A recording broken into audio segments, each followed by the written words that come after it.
Hello, and welcome to Mysterious Events. I'm your host, Stephen A. Mackay, a writer and podcaster with a lifelong interest in the strange and unexplained. Thank you for joining me today for this first ever episode. Since it is the first episode, I know it has to be a good one, or people won't tune in for more. So with that in mind, I decided to kick things off with a true crime case that's intrigued me for a few years now. And that is the mysterious death of Cindy James. I'm not going to get into all the tiny details of the case. That's not what this podcast is about. I really just want to take a look at some of the more bizarre elements leading up to her disappearance and the questions that the authorities were left with when she was eventually found. Cindy James was a paediatric nurse who lived in Canada but went missing on May 25th, 1989, and she'd had a lot of troubles in the years prior to her disappearance. As far back as 1982, she'd called police to report being stalked, and for the next 7 years these reports escalated, growing ever stranger. Before this, she had been married to a psychiatrist called Roy Makepeace for a few years, but the pair had separated, with Cindy claiming spousal abuse. For his part, Makepeace, who was 18 years older than her, said he'd only slapped her twice, as if that was alright. So she'd left him and moved away to live on her own. 4 months after the separation, however, Cindy's troubles really began. Between late 1982 and 1989, she made 90 reports to the police of stalking, vandalism, arson, harassment, intimidation, home invasions, and physical assaults. The strange thing about all these reports, though, was the fact Cindy could never tell investigators who the perpetrators were, although some believed she knew exactly who was behind them but couldn't tell anyone. It all started with creepy phone calls. Sometimes the caller would speak in different voices, sometimes it would just be silence, sometimes there would be sexual and violent threats. She told her friends and family that she thought someone had been prowling around her house about this time, which would be terrifying enough, especially for a woman living by herself. But then she got a phone call from a man telling her, "I'll get you soon, Cindy."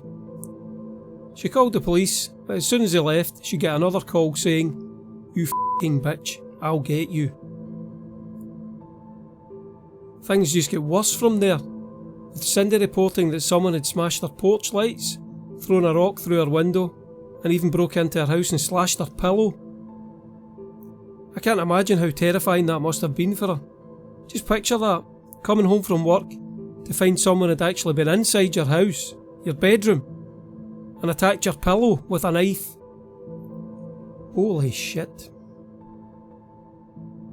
One of the policemen investigating the case believed it was Cindy's estranged husband, Roy Makepeace, who was behind it all. For her part, she didn't seem too sure, sometimes telling people she didn't think he could act like that, but telling others that he'd been violent and abusive during their marriage. She had some lodgers living in the basement of her house during this time, and they reported hearing someone moving about upstairs when Cindy was away at work, lending credence to her claims.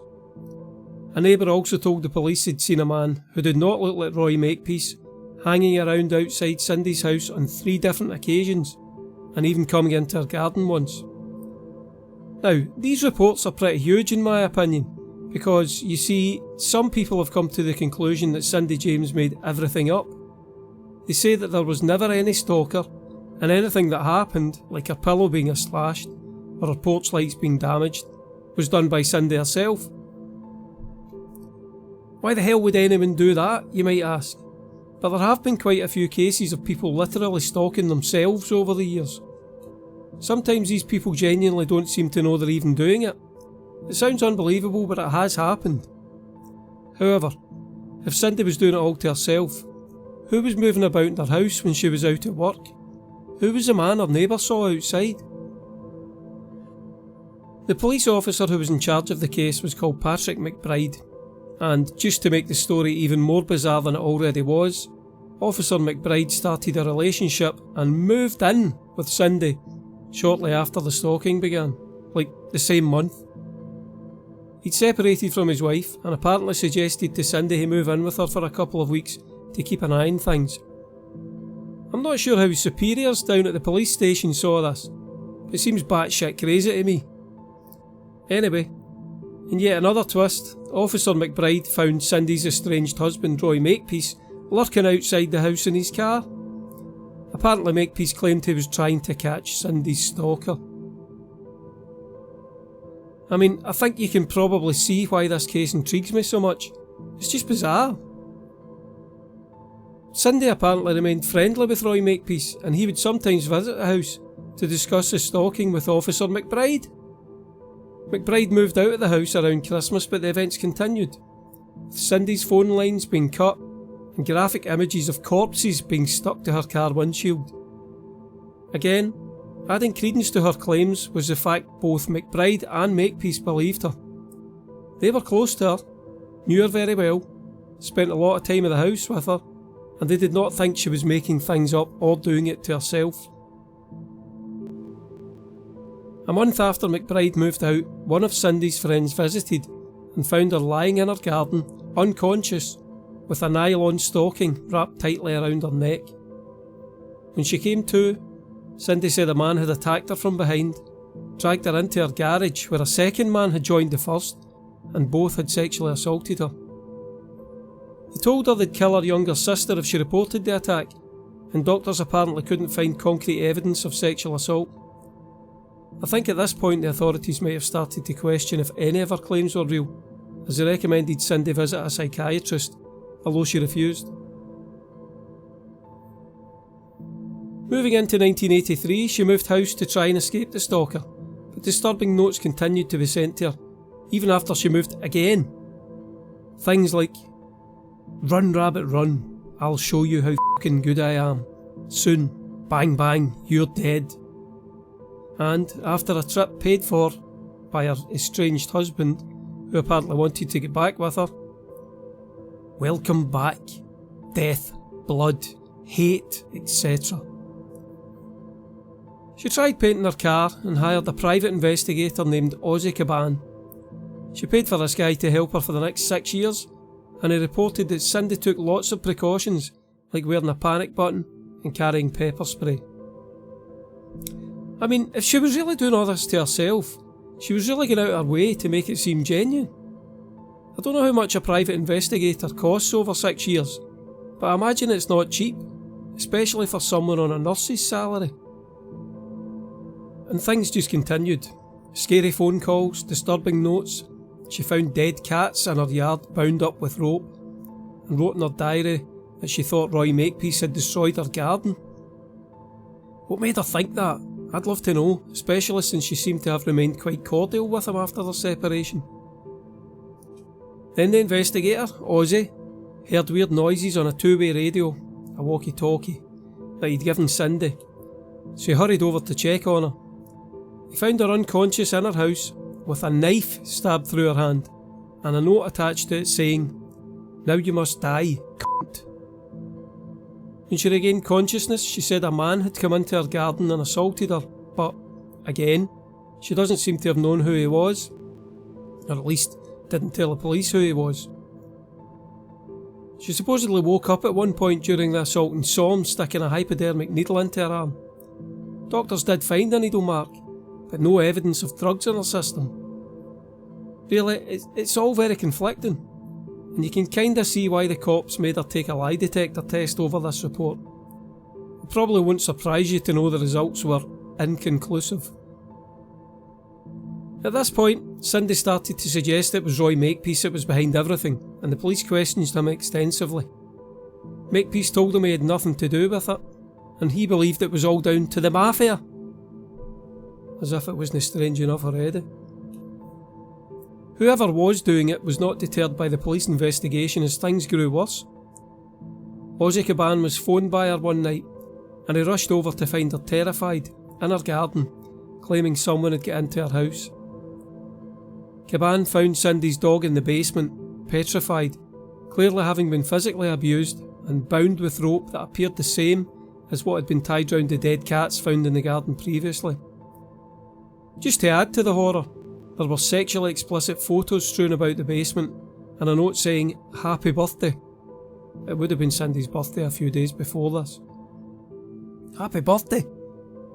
God, I can think of nicer ways to celebrate. Like Officer McBride and Roy Makepeace before, Ozzy Caban didn't believe Cindy had been the one behind these events, because he simply couldn't see her harming her own dog like that. Cindy's mother, Tilly, stayed the night with her in July 1984 and was awakened during the night by the dog barking. She found Cindy checking the doors and windows were locked, and then both of them heard the doorbell ring.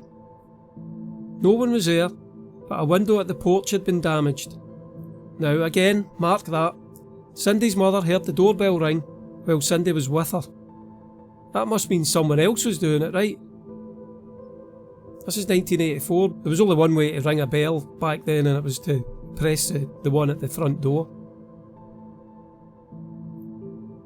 2 weeks after that, she claimed she'd been violently assaulted again, this time while out walking her dog. At this point, I'm feeling heart sorry for that dog, the poor thing.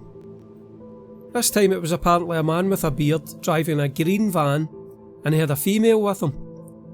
Cindy was found afterwards wandering around near a neighbour's house with a nylon stocking around her neck. A nylon stocking, just like before. At the hospital, doctors found 2 puncture marks on her arm, and while she was there, a man called the receptionist and asked about the hospital's security policies. The receptionist later told police that after hearing Roy Makepeace's voice, there was a good possibility it had been him who'd phoned. Look, it could have been a completely unconnected phone call made by some random guy, but it's weird, isn't it? Like so many things in this case, it's just plain weird. And guess what? It's about to get even weirder. The next year, with the harassment ongoing, Cindy was hypnotised and told police that she'd been on a holiday a few years previously with her husband Roy. Roy had apparently murdered 2 people, dismembered them with an axe, and actually smeared the blood from a severed limb across Cindy's face. However, Cindy's sister had actually been on this holiday with them, and it might not surprise you to know that she could not remember anything like this happening. Apparently she thought it was an alright holiday. I went to a hypnotist once to help me break a habit. I can't even remember what it was, smoking or anxiety or something, but I remember it didn't work at all with me. I'm apparently the kind of person that can't be hypnotised. But some people do get put pretty deeply under, and as well as being made to do hilarious things like pretend they're a chicken, they remember bizarre things happening to them, like being abducted by aliens. Personally, I don't place much stock in such memories. They might not be completely fabricated, but I don't believe they're 100% true or accurate either. How real was Cindy's memory of seeing Roy Makepeace murder 2 people? Well, police investigated. They couldn't find any missing people or any truth to the strange claims. This is an aspect of the whole case that I think needs to be pointed out. The police did take Cindy's reports and claims seriously. They did investigate, they did try to help her, and in fact the investigation cost, in total, something like 1.5 million Canadian dollars. 1.5 million. But they were never able to find any real evidence of anything being done to her by some outside party. She does seem to have completely believed she was telling the truth though, and attempted suicide in 1985. This is a bizarre case, but at its heart is the suffering of this poor woman, and you can't help feeling desperately sorry for her. The ordeal wasn't over though, as things continued to happen. Packages with putrefied meat were sent to her along with nylon stockings, nasty phone calls were made, and fires broke out inside her home. Inside. Investigating the latest fire, a detective said he thought it had been started by Cindy herself. Other investigators had started to say the same kind of thing, suggesting that the male detectives on the case were being fooled by a pretty woman. She was evaluated by a psychologist again, and they found that Cindy may have been suffering dissociative identity disorder, also known back then especially, has multiple personality disorder as a result of a traumatic event in her childhood. Now that could explain why Cindy believed she was being harassed, even if she was actually doing it to herself. One personality could be doing the bad stuff, while the Cindy personality was unaware of it. That seems logical, and it could explain some things, maybe most of it, but not all of it. Not the doorbell ringing when Cindy was with her mum inside the house, or the neighbours seeing that man lurking about the place. Trying once more to escape her tormentor, Cindy moved house again. And again, it didn't help, and she was found in December beside a road, unconscious, with a nylon stocking wrapped tightly around her neck, again. She was also wearing, bizarrely, men's work boots that were too big for her, and a single glove. Weird things like that make this case so just weird and fascinating. Men's work boots and a single glove. Suffering hypothermia along with cuts and bruising, she was taken to hospital where they suspected she'd been injected with a sedative. Cindy, probably infuriatingly for police, claimed she couldn't remember what had happened, saying she'd left work to go for lunch, couldn't remember anything afterwards. Moving into 1986, two of her friends, a couple named Agnes and Tom, would sometimes spend the night at her house just to make her feel safer. Honestly, I don't know how she could live on her own with all this shit going down. I'd have moved in with my parents if I was her. Anyway, one night when these friends were staying with Cindy, yet another fire seemed to start on its own within the basement. When they tried to phone the fire brigade, they discovered the phone lines had been cut. Tom ran out to use a neighbour's phone and saw a man standing outside watching Cindy's house. When Tom approached him, the man ran off. Again, we have an independent witness seeing a man at the house when bad stuff was happening. Coincidence? Maybe. Why did he run away though? Why was he even there watching the house in the night? It really does add credence to Cindy's claims, don't you think? At this point, and unsurprisingly, Cindy retreated into herself, and a psychiatrist thought she was suicidal, so he had her sent to a hospital. She eventually began to feel better and was released after a 10-week stay. At this point, she admitted to her father that she actually knew who her stalker was and had been hiding the fact from everyone. Without telling police who the perpetrator was, things continued as they had been, with windows being smashed at Cindy's house, windows being cut with a glass cutter, someone apparently entering the house, and then her ex-husband Roy Makepeace received 2 phone messages. I actually have the audio from one of those calls, and I'm warning you now, it's frankly terrifying. There's just something incredibly creepy about it. Take a listen, see what you make of it.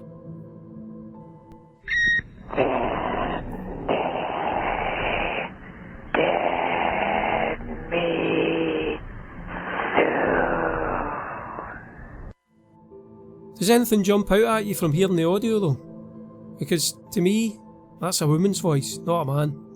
It's harsh, guttural, and probably supposed to sound like a man, but in my opinion that's a woman. Listen again.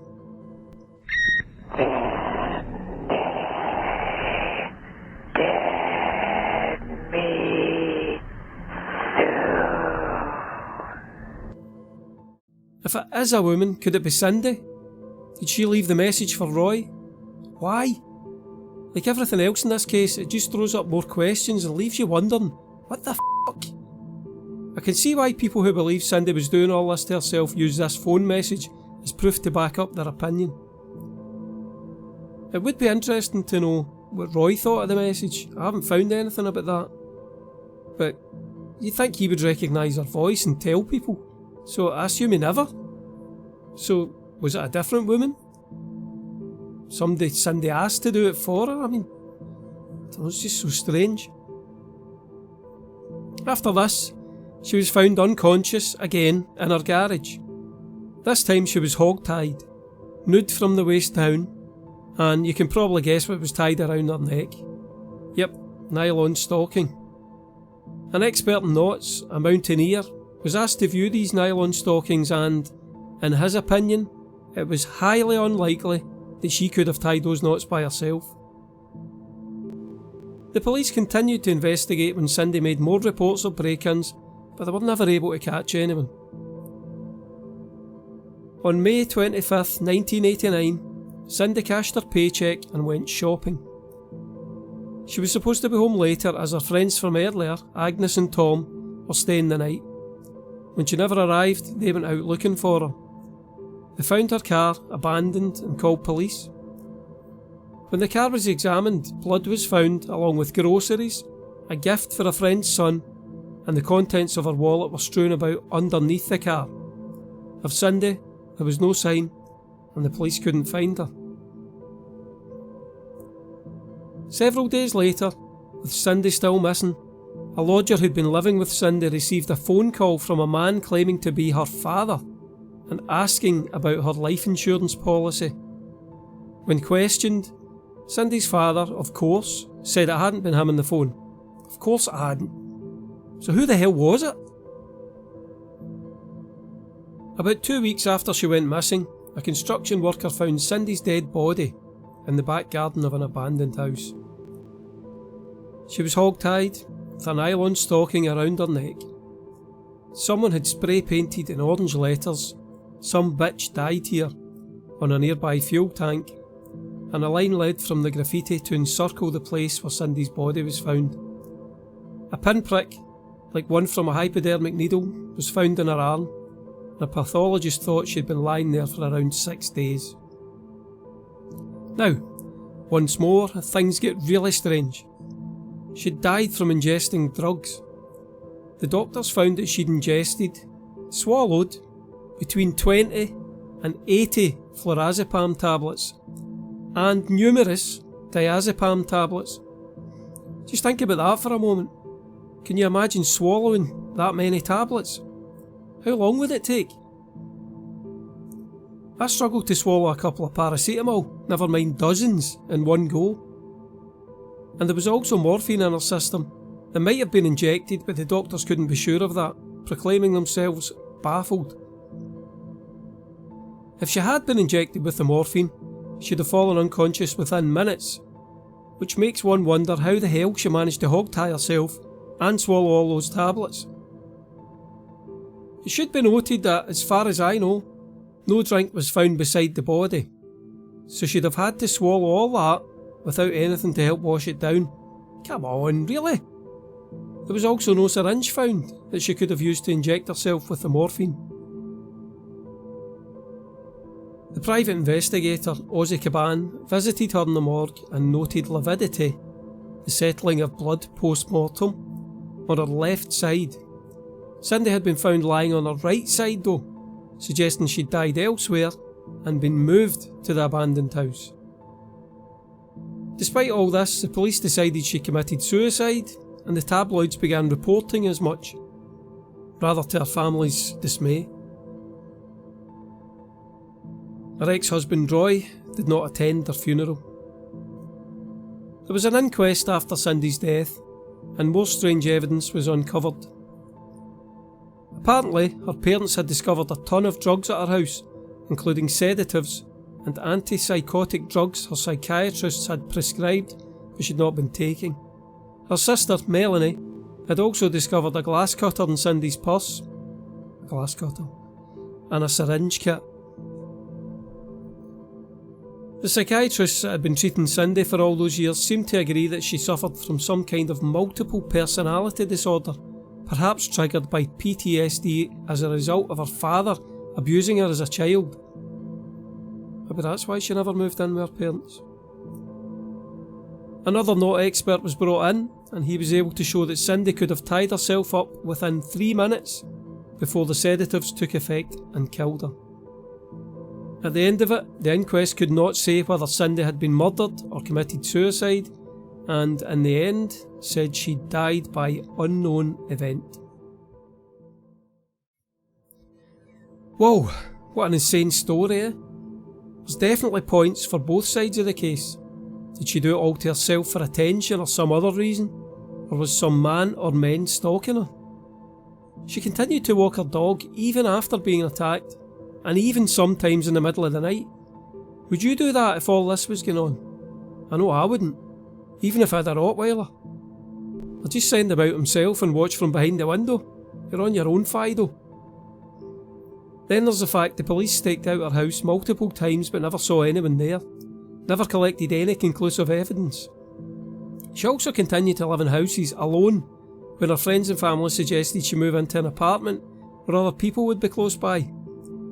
And if she was murdered, why would the murderer choose such a bizarre method, forcing her to swallow dozens and dozens of tablets? I've read that when they found her body she had no shoes or socks on, but the soles of her feet were clean. If she'd walked there herself, her feet would have been dirty, right? But that seems to be a myth, as Ozzy Caban said she was found with shoes, although it looked like they'd just been polished rather than lying out in the elements for days. Then again, Caban was apparently the guy the clean feet story came from, so who knows? Ultimately, no one can say for sure what happened to Cindy James. It's a really strange and sad story, whatever the truth. If you don't already know, I'm actually a historical fiction author, and this case intrigued me so much that I wrote a medieval mystery novella based on it. In my story, Faces of Darkness, there's a happy ending though, as the bailiff figures out what's going on. Cindy's story didn't end happily, but hopefully she's now at peace and her suffering is over. If you'd like to take a deeper dive into the case, I can recommend the Trail Went Cold's episode on it, and the Audible podcast Death by Unknown Event. Both links are in the show notes.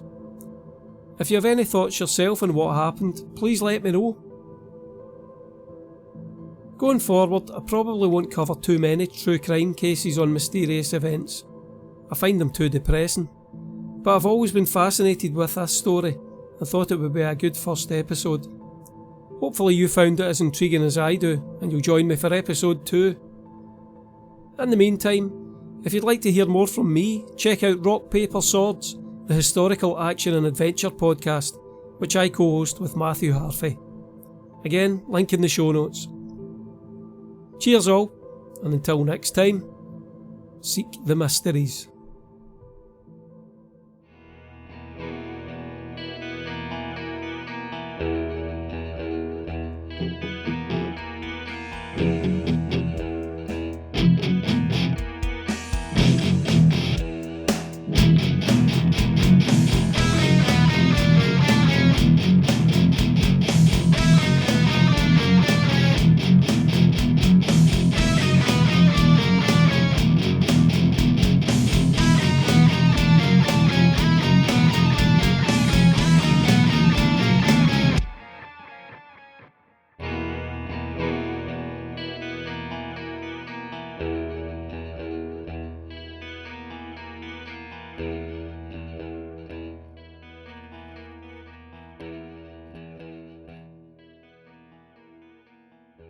Going forward, I probably won't cover too many true crime cases on Mystery Event.